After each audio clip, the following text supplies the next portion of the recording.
the third session of this Atlases in Time symposium.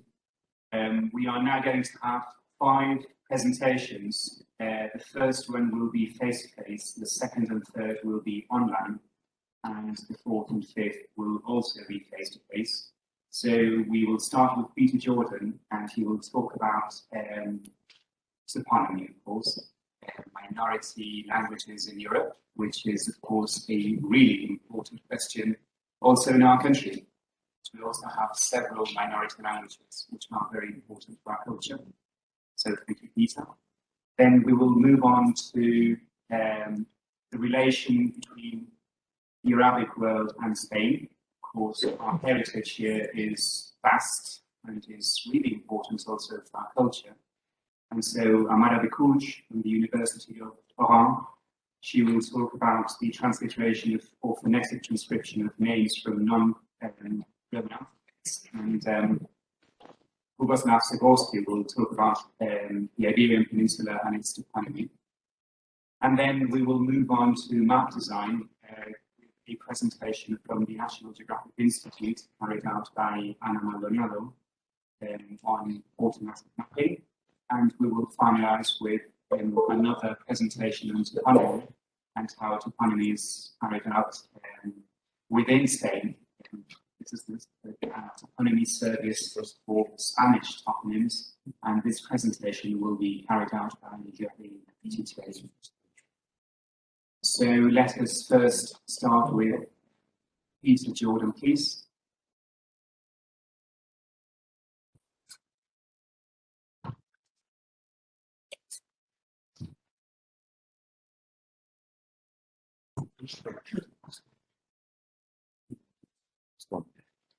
La primera página.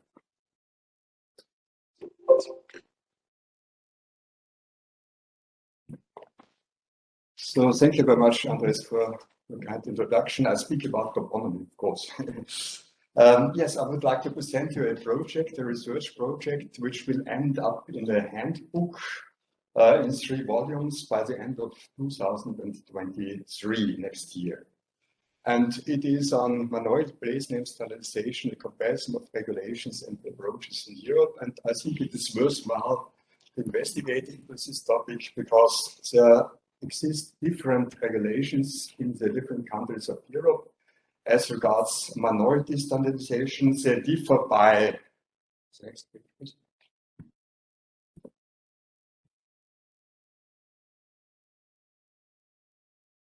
yes, they differ by a definition of the minority. So who is the minority? Is it a linguistic group? Is it an ethnic group? Is it a dialect group? And they differ by feature categories included. So does the regulation just affect populated names of populated places or also of natural features and so on?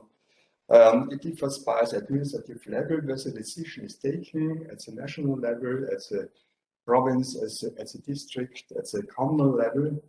The share of minority population necessary for taking advantage of the regulation, additional procedures necessary to effectuate the right on the name, the choice between standard language and dialect name versions, the kind of visual representation of the minority name, the comprehensiveness of the fields where the minority name has, in addition to the majority name, to be used only on town signs, for instance, also on maps, in all kinds of communications perhaps. The level of officiality of the minority name, is it as official as the majority name, or is it just supplementary official? Or is it just for information, so a secondary name, so to say? And there are several other differences. The project attempts to compare such regulations in the countries of Europe with autochthonous linguistic minorities on the background of ethnic and linguistic structures, historical and political developments, the political landscape, governance structures, and external relations. Main question is minority place name standardization part of the general standardization process of place names, or are there specific regulations? Is it a bottom-up process, or is it just a top-down process? These are major research questions, I would say. The book is also going to explain to which extent these regulations satisfy linguistic minorities and help to facilitate the relations between majority and minority. So this was a kind of policy consultation. The contents of this book, of these 3 volumes, will be, like you can see here, first a kind of introduction, of course, then an elaboration of the concept fields of minorities or non-dominant groups, toponymy, and place name standardization. First of all, there's a concept field of an identity group. What is an identity group in the sociological sense? It's a group which is bound together by a common identity, in contrast to a cohesion group. A cohesion group is, in the sociological sense, just a group which is frequently interacting but has perhaps not a common identity. Then these groups have to be autochthonous minorities, since long-term presence lets a group-specific toponymy develop, while new migrant communities are inclined to use the names they just find. Then the concept field of toponymy is the sense of all kinds of place names studied by toponymastics. It will be pointed at the symbolic power of place names and their role as identity markers. It will be explained how they are generated and gain ground, that they are always promoted by the dominant political force, and how much they depend on political and societal backgrounds. Then the concept field of place name standardization. It will be explained as the process of selecting the correct, the correct name out of several name variants for the same geographical features, a name variant to be recommended for further use, especially in public and official communication. The chapter will also highlight the purposes and benefits of standardization, the various authorities active in this field from the global to the national and subnational levels, the divergent standardization procedures, bottom-up, top-down, and not conceal also the problems resulting from standardization. For instance, the fact that it devaluates in the way non-standardized place name variants, although all place names are of course a part of the cultural heritage, but the standardized names is an event elevated above all others. The others are devaluated by standardization in a way. So the principal questions of this chapter is, who is entitled to standardize minority place names, which feature categories? And the third chapter encompasses international standards in minority place name standardization. And this chapter refers mainly to the resolutions of the United Nations, elaborated by the United Nations group of experts on geographical names. And they have the functions of recommendations of the United Nations to the member states, are not strictly binding, but constitute benchmarks for national standardization. The chapter will discuss these resolutions as a basis for classifying and comparing national regulations of minority place name standardization. Then the fourth chapter here, minority place name standardization by countries. This will be the essence, the focal chapter of the book. And it proceeds country by country in alphabetical order within European cultural macro-regions. These are the European cultural macro-regions by which this chapter proceeds. And this grouping by cultural macro-regions, Central Europe, Southeast Europe, East Europe, and so on, it seems to be appropriate due to their relative cultural homogeneity as a result of similar historical developments with an impact on settlement, language, and political culture.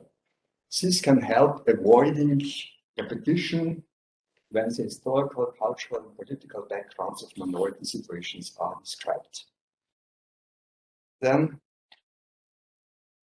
with every country section, the same structure of subthemes is to be observed. So by country, the ethnic and linguistic structure, historical development and current state formation, so the earlier historical development of a certain country, political system, administrative structures, governance, then cultural characteristics, language, religion, and so on, national and other space-related identities, external relations of a certain country, minority legislation with special regard to place names. Then, by individual minority situations, so in every country, in some countries, of course, we have several minority situations, and then minority situation by minority situation will be observed. And this regard, the following questions will be raised. Who is a minority? So what are the identity markers of a certain minority? Geographical and historical setting of the minority, settlement and cultural history of the minority region, minority life, education, organizations, cultural life, language, religion, the media of the minority, minority toponymy, of course, history and current state of minority place and standardization, political and intercultural climate, satisfaction with existing regulations and standards. And these are the cooperators so far acquired, so to say, and so far confirmed. I don't want to read this list, just hint at some of our colleagues here who are engaged in this project. So Ivana Zrelenko will contribute the section on Croatia. She will be in our session later. Then from Hungary, Gábor Mikesi and Attila Sarsi will be contributing in the chapter on Hungary. Then, yes, what else should I highlight here? From Belgium, the very prominent geographer Christian van der Motten will contribute the chapter on Belgium. Then about France, Pierre Chaillard, the current Angling chair, will contribute the chapter on France. Then the Netherlands will be described by Ferenc Omedy, our dear colleague and friend. Then Spain will be treated by Joan Torti Donada, who was here and presented the paper yesterday. Then Romania will be described by Sombor Bartosz Elekesh from Cluj-Napoca in Romania. The Russian Federation will, the European part only of the Russian Federation will be described by Andrés Herzen, who presented the paper yesterday. Then at the end of this country section and individual and minority situation sections, there will be a comparative discussion of all these current situations, and this chapter will briefly outline the full range of regulations in Europe by comparing their major characteristics, also by a table and on a web, and try to find out which kind of regulations are typical for certain minority situations, how they differ by the relative size of minority and majority, the relative serenity, age of minority and majority, the relative cultural prestige of minority and majority and their languages, the relative economic status of minority and majority, earlier power relations, for instance, political inversion, dominance inversion, which frequently happened in Europe, then historical events, the possibility of minorities to be suspected of irreligivism, autonomism, or regionalism, current governance structures, centralist versus the federalist, for instance, current levels of democracy, and so on. And I will then conclude this chapter with highlighting regulations that have contributed to calming down or preventing intercultural minority-majority conflict, and others that have rather promoted such conflict. It will thus provide policy consultation and show ways for more adequate solutions.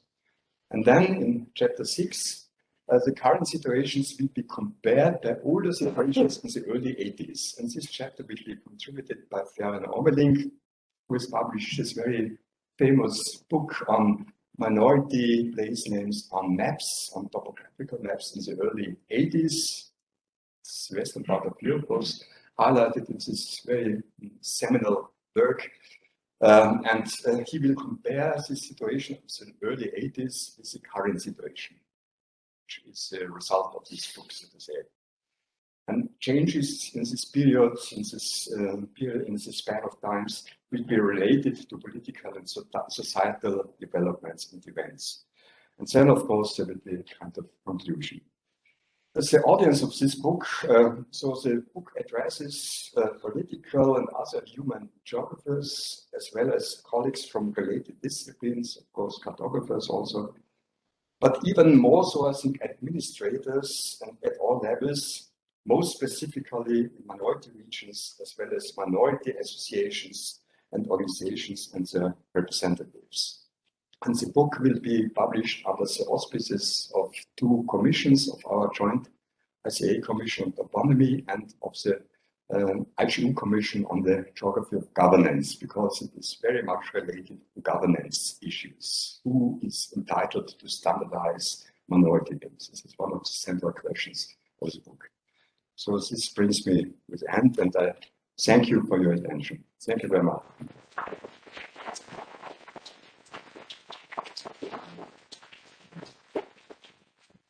Thank you very much indeed, Peter. Very interesting, as it always is with you. And we now move to our second presentation, Ammara Bekkouche from the University of the title is Transliteration of Phonetic Transcription of Names from Non-Roman Alphabets.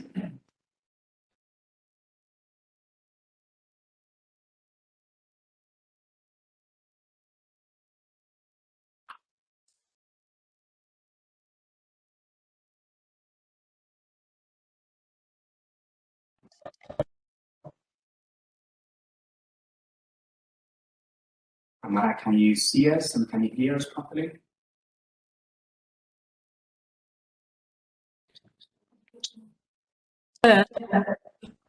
PowerPoint.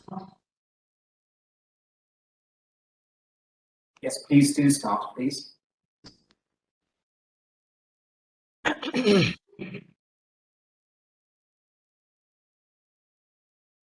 you hear me? I am looking for my PowerPoint. I don't know how to do.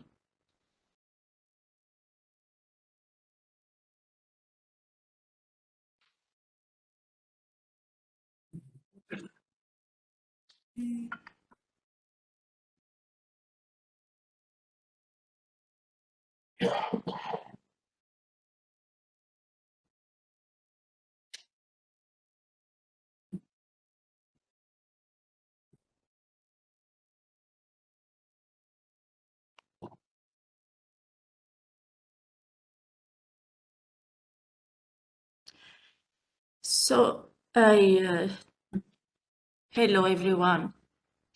Thank you for the invitation and particularly salutation for Florian Ormeling and Jordan Peter, who came to Oran 10 years ago. So my title is Arabic Origin of Toponymy in Spain. The topic about transliteration or phonetic transcription of names from non-Roman alphabets. The motivation of my title is a question of Arab origin toponymy in Spain, refers to the period of the Muslim conquest between the 8th century and 15th. It is motivated by its common history with the Maghreb and the existence of names whose phonetics are expressive of this filiation. The word Medina and the prefixes al and el are indicators of the influence of the Arabic language in the place names. However, this contribution is not exhaustive. The etymological extension of Berber to Arabic is not considered. The field of toponymy requires a multidisciplinary approach to identify the process of transformation, formation, and meaning of the names.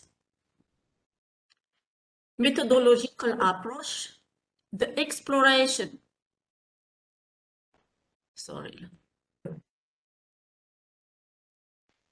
of different historical temporalities and scales of cartographic reading of Arab origin toponyms in Spain makes possible to fix their territorial distribution. This form of representation in relation to the administrative division makes visible the dimension of the area of occupation of the Muslim presence. Recourse to history is necessary to carry out this analysis, to coordinate the location in space and the period of their appearance. The municipal scale is the most suitable for restoring the data in the form of tables, maps, and graphs. This approach concerns the names of places and sites on an urban scale. The hydrographic network, buildings, and other public space are not treated. The Medinas, sometimes Medinas or Medina, here with R. We found 12 Spanish denominations associated with the word Medina, which is the phonetic transcription of Arabic Medina, relating to the Muslim conquest period, 711 to 1492. They open up the question about the process of their evolution in relation to their location in space. What were the morphological and statutory characteristics of their implementation? What is the current state of their function? Medina concept discussions. In the Maghreb, the term Medina generally corresponds to the old core of the urban space and stands out from the modern district. In Algeria, the Medina of the colonial period is a place of denial, the city of the colonized, or at least the native city, the Negro village, the reserve, a disreputable place, Fanon Dixit. In Spain, the word Medina is generally associated with a caliphate that singles out the indicated place. They have been palatial cities different from the common Muslim urbanism configuration. This map shows the location of the Medina, the 12 Medinas, with the color means each century. For instance, the first Medina in 8 centuries here is Medina Elvira, Medina Sidonia, and Medina Celi, which are here, and here, down in the Mediterranean Sea, and near to Madrid and Aragon. The second, Medinat al-Farag, which is Guadalajara now. The third, 19th century, Medina del Rioseco. 10th century, Medina al-Zahra, Medina al-Zahira, which are 2 different Medina, Medina Mallorca. 11th century, Medina Garnata, which is Grenada now, Medina del Campo. 12th century, Medina de Pomar, and 13th century, Medina de las Torres. We can see that 5 out of the Medinas are located in Andalusia. This map shows virtual movement down and up and down between the Medinas. So we can see all with the color from the first Medinas to the second Medinas was in Madrid, then third Medina is Rio Seco, and so on. And the fourth Medina went to the Balear, going up and down and east and west to put the Medinas. This map shows that they were in the altitude, because the altitude of the Medina shows they are usually dominating the surrounding landscape. The highest one concerns Medina Celi, 1,092 meters, located at the crossroad here between Aragon, Castilla y León, and Castilla-La Mancha. Historical and geographical data of the Medina in Spain. So if we can see each Medina, we can make tables like current and successive name, now starting from the first name, and the period of creation and the current date. So I will not show all the tables, but we can see one after another. Medina Celi, Medina al Farag, Medina of Rio Seco, Medina al-Zahra, Medina al-Zahira, Medina Mallorca, Medina Granada, Medina del Campo, Medina of Pomar, Medina of Las Torres, a conclusion of the Medinas. The collected data concerning the toponyms associated with the word Medina makes the possibility to locate them in space and to establish an elementary classification of the 12 listed Medinas. Nowadays, only the provincial capitals, Granada and Guadalajara, are indicated in the cartography at the scale of administrative representation. Many of them are in ruins and are the subject of archaeological work. Since the UNESCO's interest for cultural heritage, the term Medina is one of the criteria for their classification.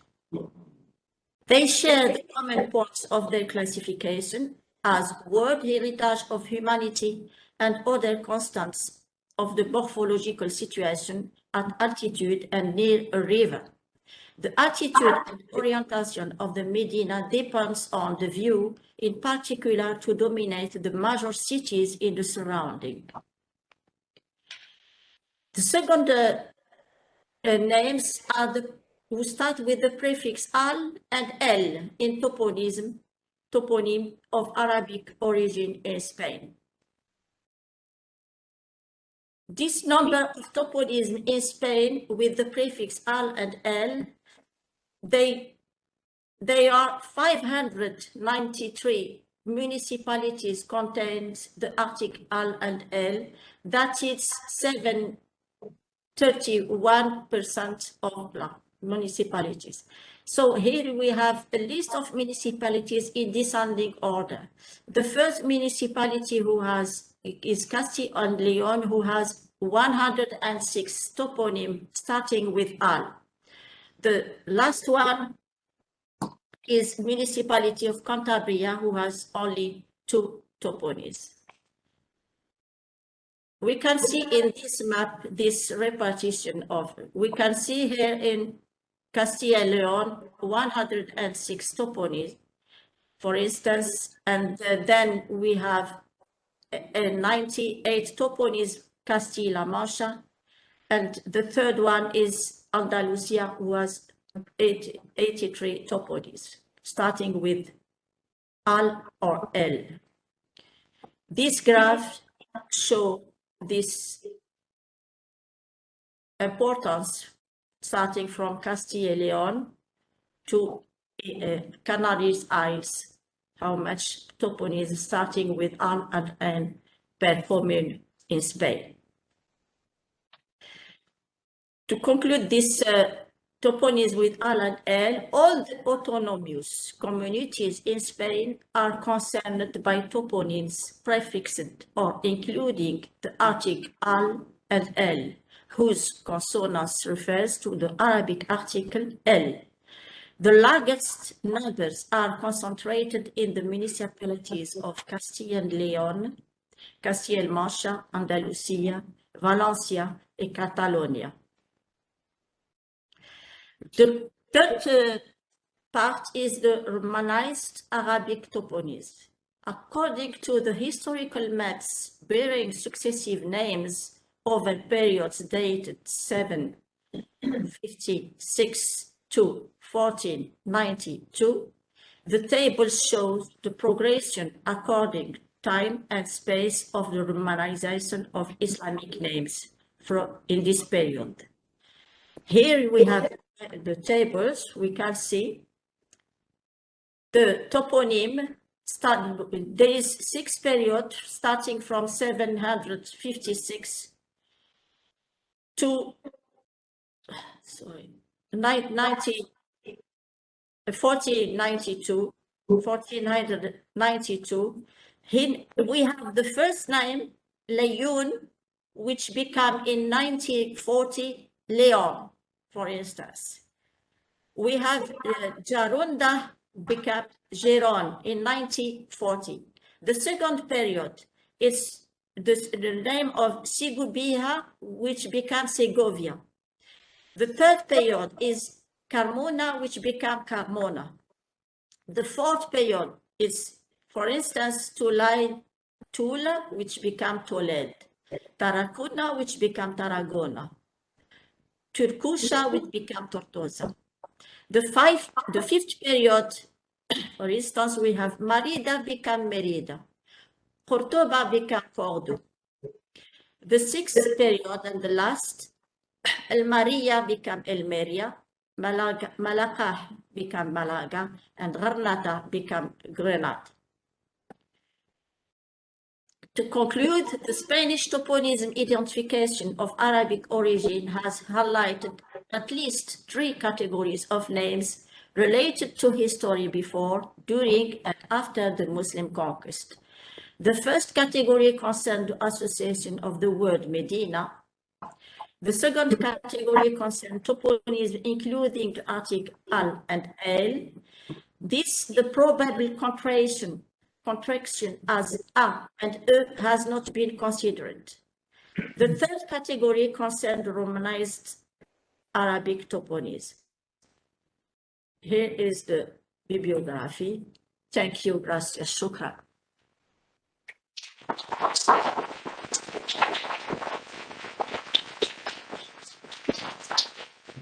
Thank you very much indeed, Ammara. It was indeed really interesting for our country, and you have very clearly explained the huge heritage that we have from Arabic times. So thank you very much, and I'm sure there will be some questions at the end for you. Now we move to the third presentation from Bogusław Zagórski. Is he connected? He's not. Well, even though we asked everybody to send a pre-recorded video in case we could not connect or there was some trouble with connections, we did not get a video from him. So I propose to move on to the fourth presentation, which will be carried out by Ana, who's Ana Maldonado from the National Geographic Institute of Spain, and the presentation delves into a completely different world. It's automatic production of maps done at the National Geographic Institute. So please, Anna. Okay, thank you. Good morning. That's it. I'm going to explain how. Okay.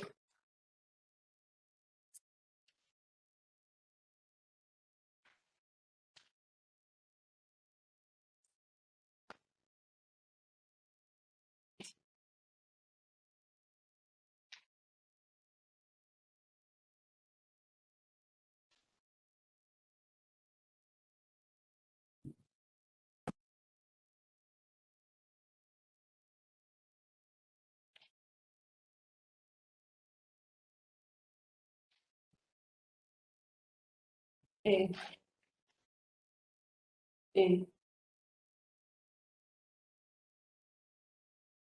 I'm ready. I'm going to explain how in our institution we have changed the cartography production in order to provide a more updated cartography to our users.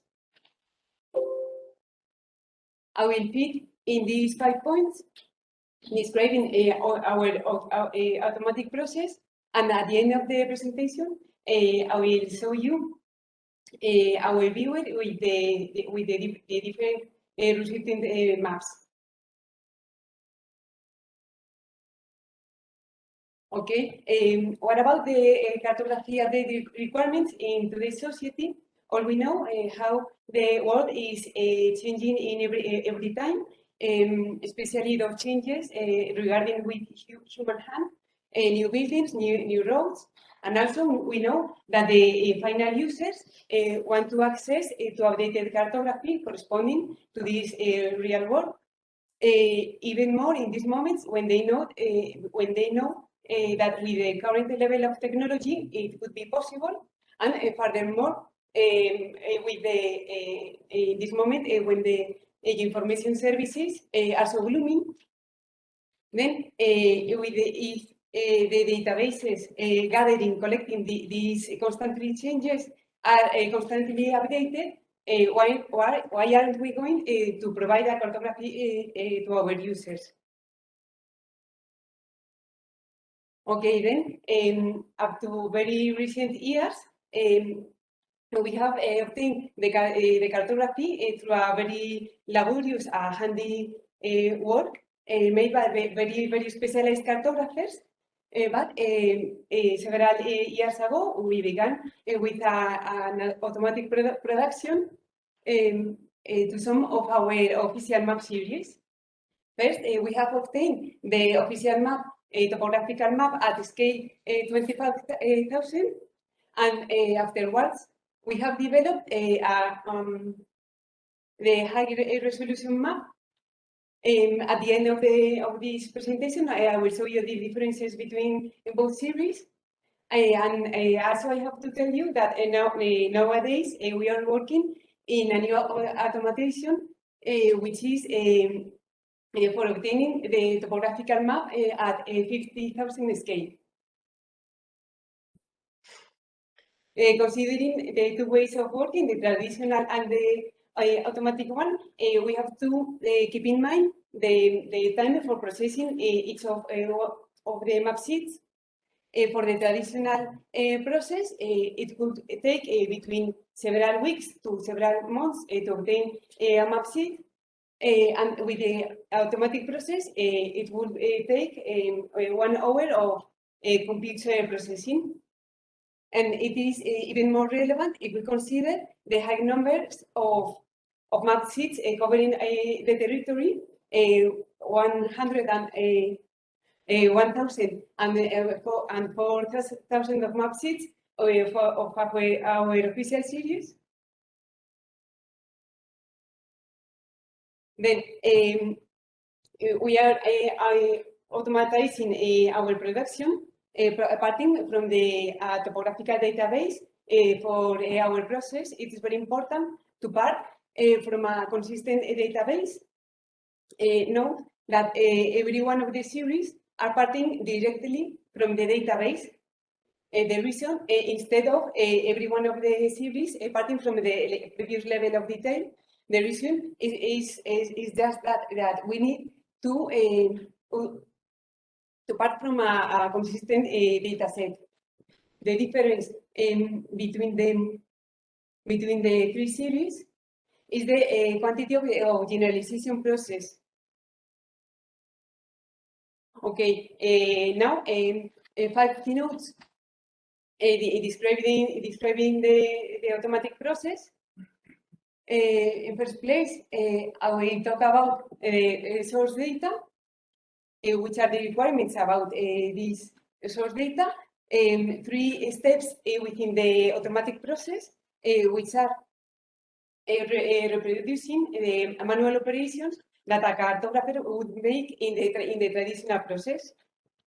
And finally, the cartographic evaluation, Okay, which are the requirements I have mentioned before? It is very important, parting from a consistent source data.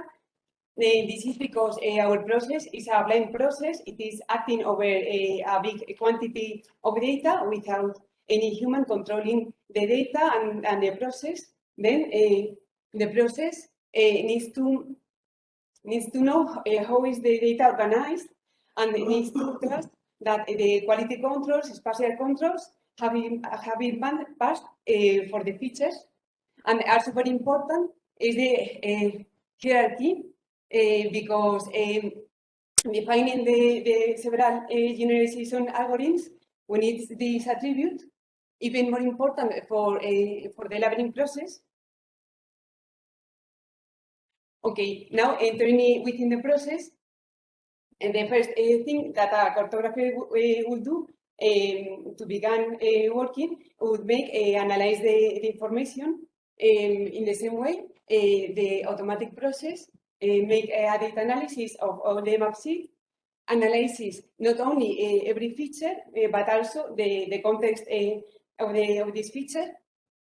Here we see a very important example of this context analysis, which is the density of the buildings, because depending on every kind of density, the process will act with different rules, different action strategies for every casuistry. Okay, then this action strategy is parts from the previous data analysis, and through a decision tree, it applies different rules, different operations, such as the ones you can see in this slide. For example, amalgamation of buildings, typification of urbanizations. It's very important also the displacement between the different elements in order to avoid overlappings. And finally, the refinement, because the process is full of geometric operations, a lot of bricolage that can spoil the data. For example, the topological connections. There are a lot of movements of roads, collapsing roads. Then we have to return these connections, and also aesthetic characteristics. For example, smoothing lines or providing a representative symbology. And the next step is a very important step, which is the cartographic evaluation. As I mentioned before, this is a blind process. It is operating without any person controlling what is going on, and with such quantity of geometric operations, a lot of dangers can happen during the process. Then we need to make an internal review, and this is the internal review is very important because it helps us to calibrate our process, modify parameters, add new casuistry. These are some of the examples of strange things we find during the internal review. Just a very brief scope about the development schema. These are flows with two play buttons. One of them for applying the cartographic rules, and the second one for the symbolization and rasterization. And the reflections, they are very obvious. A decrease in the aesthetic quality, obviously. That this is a blind process with all the dangers which I have mentioned. Labeling difficulties, especially in high density of labels. And the pros, well, our pro start, which is a quick update, the reason of this process. We have obtained a process optimization, and a very important pro that is we are keeping the same appearance in as in the traditional map. We are very proud of our traditional map. Then it was a very important requirement to preserve this aspect. Okay, and now I am time. Okay, I'm going to show you.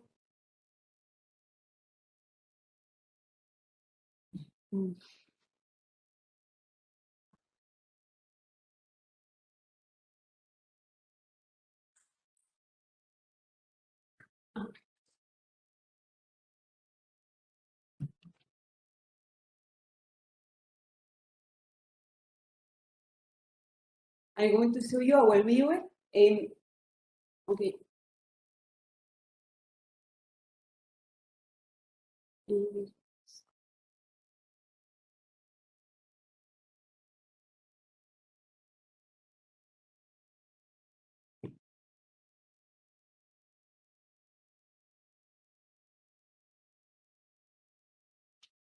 I'm going to show you the resultant cartography of this automatic process.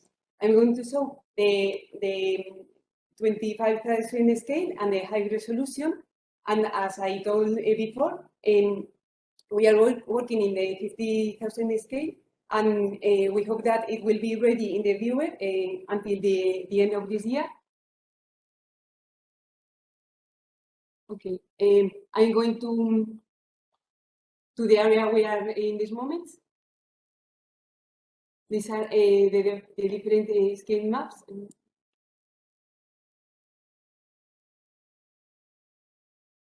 Now, this is the automatic map at the scale 55,000. You know, the appearance is very similar to the traditional one, and if I make a higher level of zoom, we will get to the high resolution map, which is the one you can see now. In this new map, every item is in its position because it haven't suffered any movement, any generalization. If I overlay a orthophoto, you could note that it is everything in the same position. I'm going to another.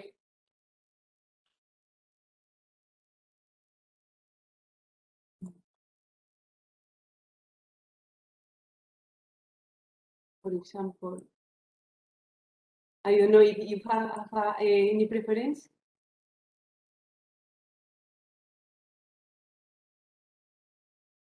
This is the 25,000, and now this is the high resolution.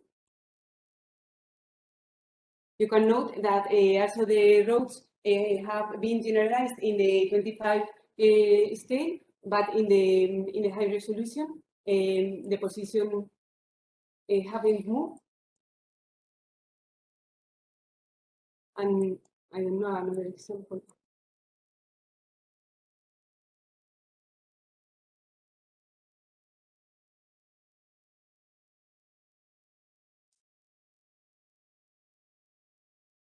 Note that the roads in the 25 scale, the two parts of a road have been collapsed. But in the high resolution, you can visualize the two of the parts of the roads. Okay, and that's it. I invite you to visit our viewer and enjoy it. And that's all.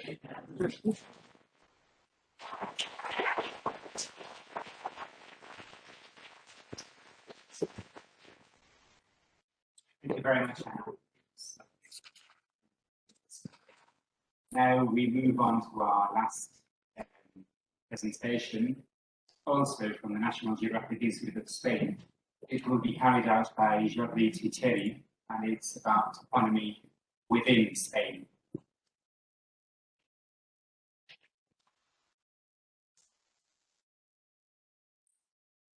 Well, whilst we start, let me clarify I'm saying within Spain because, of course, the National Geographic Institute makes maps of Spain, so it is much concentrated in doing it in Spain. And so the rest of the world, the toponymy for the rest of the world is done at the National Atlas, which is the department that needs international maps, so to say. And we will have a presentation on toponymy of the rest of the world done in the Institute tomorrow. So today we're concentrating on toponymy within Spain.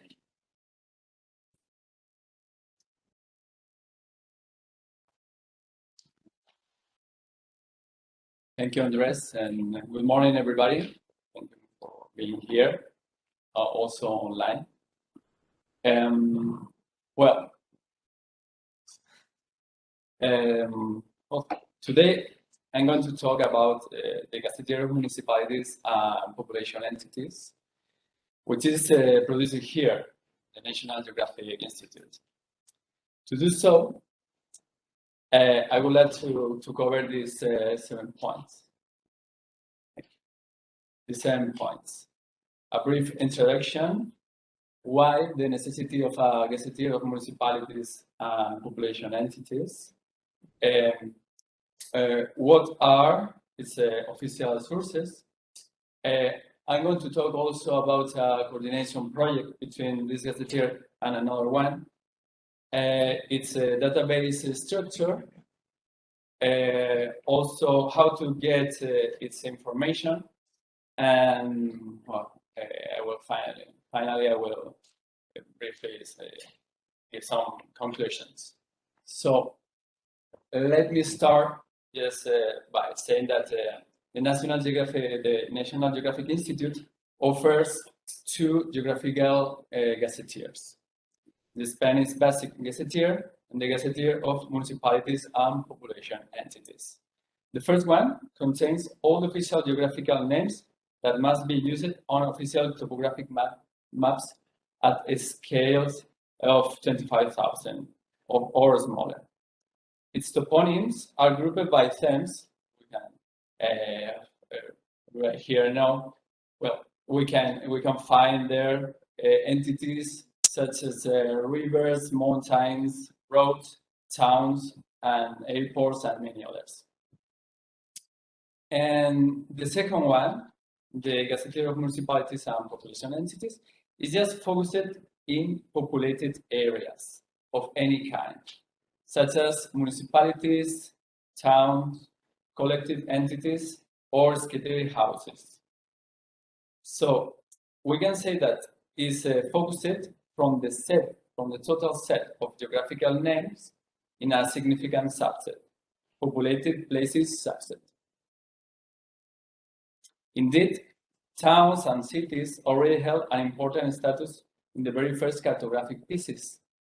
As we can see here, the famous Guide to Describing the Earth, or Ptolemy's Geography, from 2nd century AD.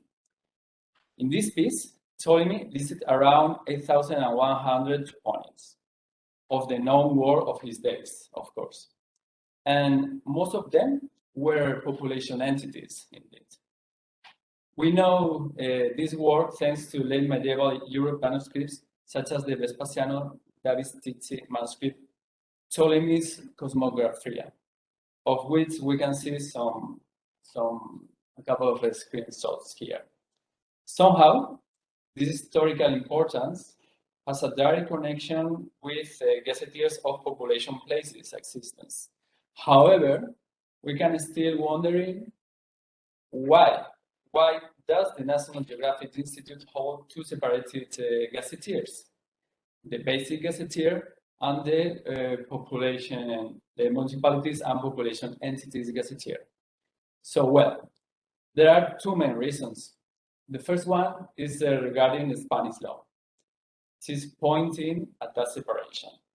Indeed, the Spanish law entrusts the National Geographic Institute to form, check, signpost if necessary, and spread the National Geographic reference information, which is the basic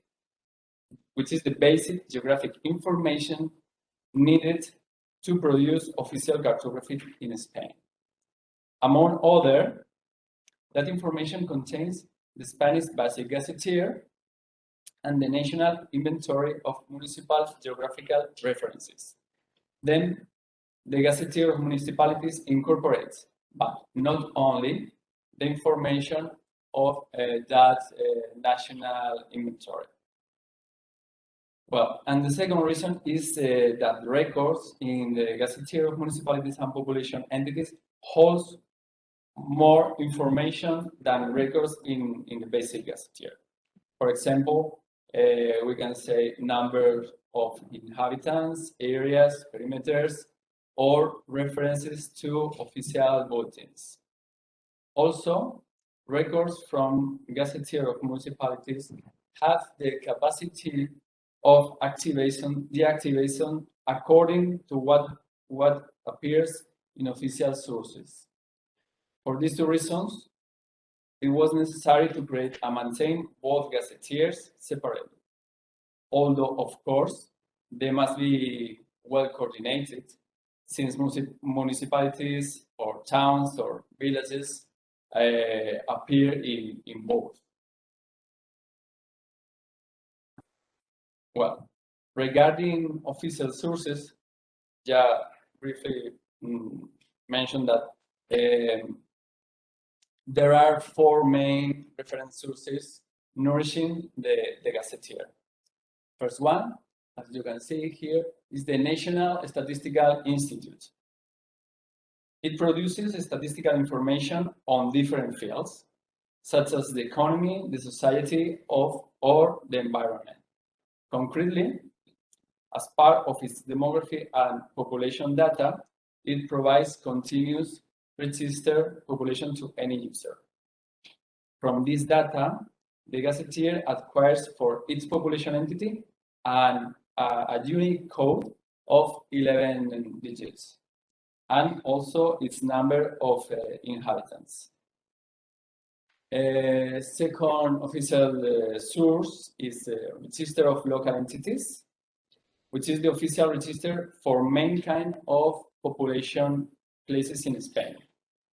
From this register, the Gazetteer takes official place names of provinces, islands, municipalities, and administrative entities subordinated to municipalities. Then we move on to the third official source, which is autonomous communities, because each region of Spain provides information to the Gazetteer in two different ways. First, by publishing updates of geographical names of populated places in its official bulletins. Second, by standardization of place names, which can usually be consulted through official toponymy searchers or cartographic viewers. And last but not least, the in-house National Geographic Institute, which also feed the Gazetteer. On the one hand, with historical information coming from different cartographic series or topographic bases. On the other hand, we have the data from in-house boundary lines and settlements department. With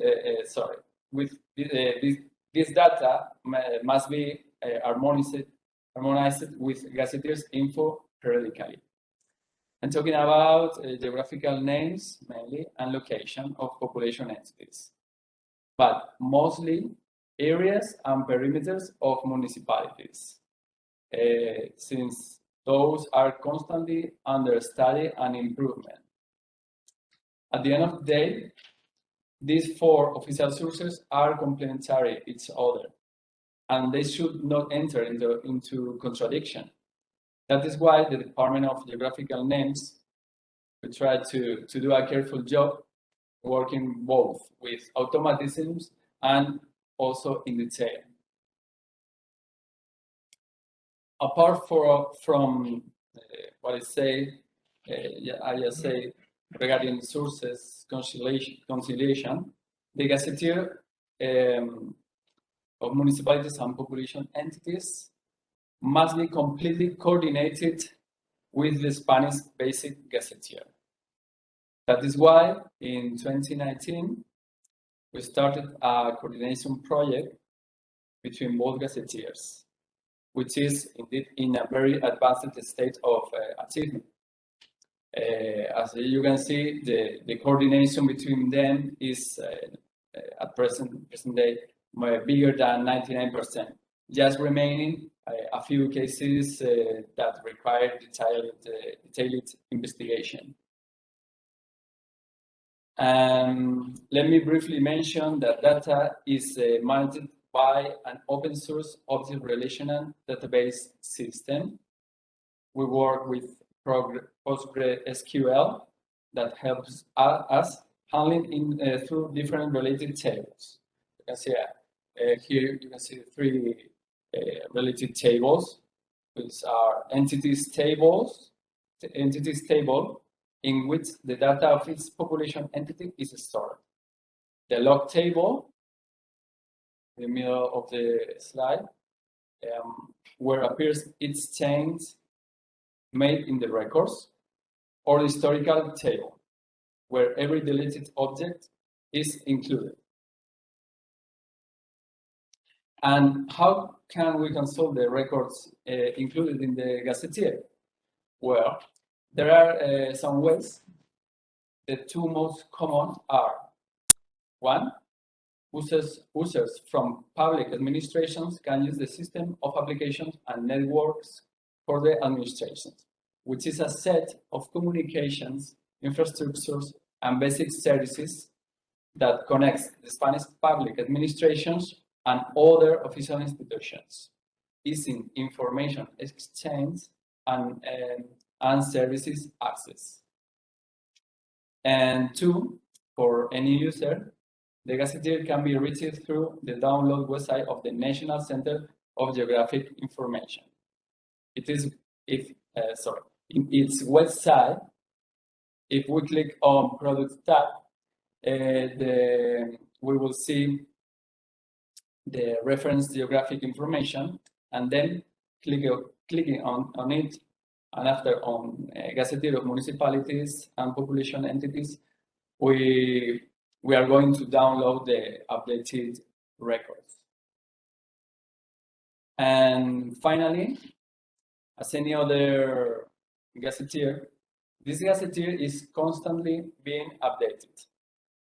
It adapts its information to perform reality, either due to updates in the reference sources I mentioned before, because of studies or publications carried out by competent authorities, or at the initiative of this National Geographic Institute in the scope of its jurisdiction granted by current legislation. However, why is it so important that this Gazetteer is up to date? Because it contains information regarding locations where people live, such as place names, geographical coordinates, number of inhabitants, and many others. Proper and updated information can help in looking after the environment, in sustainability, or in solving emergencies. To conclude, in order to tender to all users the best possible Gazetteer, the Geographical Names Department is going to continue working with the purpose of offering a fully coordinated, complete, and interoperable Gazetteer of municipalities and population entities. So, thank you for your attention.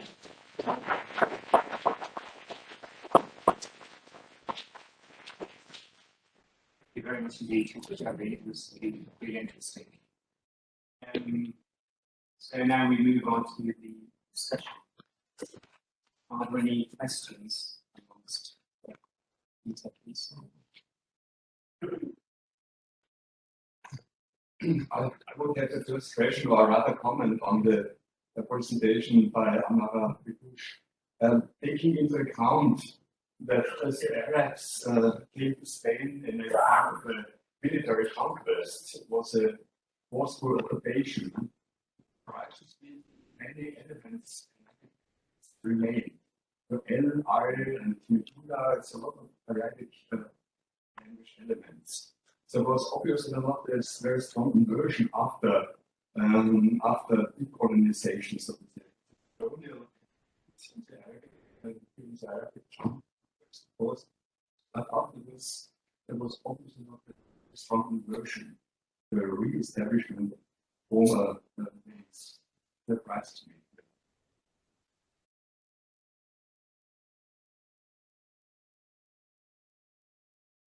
Ammara, could you hear the question from Peter Jordan? No, I guess you didn't. Repeat it. Peter Jordan was commenting on the fact that there are many place names now in Spain with Arabic origins, and it surprises him that so many names have remained after such a long time since this colonization, that's what he said, disappeared. So he's astonished by the amount of place names in Spain that still have an Arabic origin. Sorry, I don't hear very well. I have a very bad connection, but I can imagine the question about what I understand. Why these names are still existing now after a long time. You know, I am not an historian, and I said this, I am not an historian, I am not sociological, and my contribution is as an urbanist. So I said in my conclusion that we need some more research to really understand the history of these names. I cannot answer to this. We should call an historian for that. Thank you. Thank you, Ammara. Yes, Peter. The second question to Jordi. Who in Spain is entitled to mention names of populated place, places official? It's standardized. I guess about the municipalities who are entitled to make place names of populated places official. Did you from the Gazetteer receive these names, the standardized names from the municipalities, I guess, and spread them to the Thank you for your question. Exactly. Everything starts in Bible. So there, it comes like a war with the community. The official standardized those names, but it's very important, as I try to say in the presentation, that also not all, but many of them that main kind of population, the islands, provinces as well, are registered in an official register. So even if a case, autonomous community,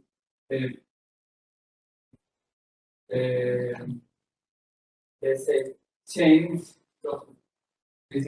because of many reasons, a geographical name of a municipality, it must be also included in that register.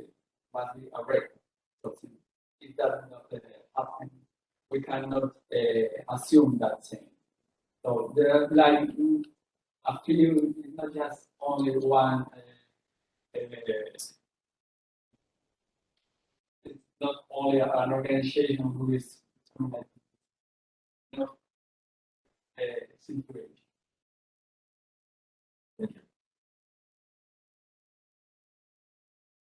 Are there any more questions? Yes, please. I have a question to Ammara about the article L or R, O or O, before the head word. Could the difference between these two ways of writing have anything to do with the degree in which Arab was recognized afterwards as Arabic names were recognized as Arabic names? The article was maybe the article was recognized as a separate thing because people in that place knew some Arabic. Their Arabic language maybe lingered on in some regions, and if the regions did not forgot about the Arabic language, maybe then they incorporated the article in the whole name, because they didn't recognize the article as Arabic. Because you mean they forgot the language, so to say. Ammara, there is another question for you. Basically, when there was a difference between the article el and al at the beginning of the word and the difference between the two, could this perhaps be related to the fact that those people who were living in those territories afterwards, after the Arabic times, did not speak Arab anymore, and therefore they incorporated the article into the name due to the lack of knowledge of the language, of the previous language? Could this be related to that? Sorry, I don't hear very well, but the question is about the difference between al and el. No. The difference and the way the article was taken into the main part of the word.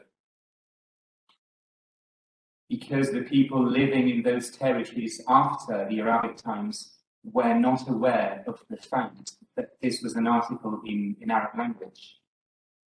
I don't understand. No, I don't understand. Sorry, I have very bad connection. I don't know if you hear me, but in my way here, I don't hear. They cut. Can they write the question? No, it is not possible to write the question.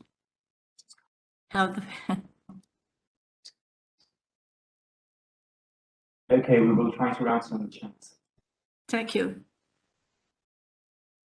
Are there any more questions?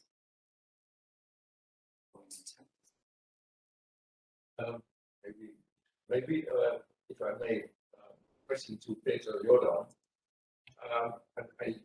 He mentioned in the beginning of this very interesting talk a kind of repartition, I think, of Europe in the northern part, culturally, northern, some two things. I think there are other ways to look at this kind of categorizing of parts of Europe.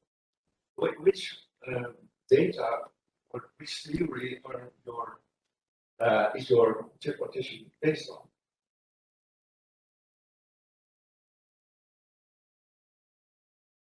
Thank you very much for this question. Of course, it's a construction. It's a conceptual construction. Into the main part of the topic related to the people living in those territories, not speaking Arab. And different subdivisions of Europe. I started from the concept of Central Europe. So what is Central Europe? This was my starting point. And this concept, in my opinion, and from my education background, is based on a mixture of Protestantism and Catholicism, or a sequence of after the Second. So a mixture, current mixture, we get a mixture of these two Western Christianity or anchor sequence. This is one characteristic. Another characteristic is presence of German population or of German culture. So also the German rights, the German rights,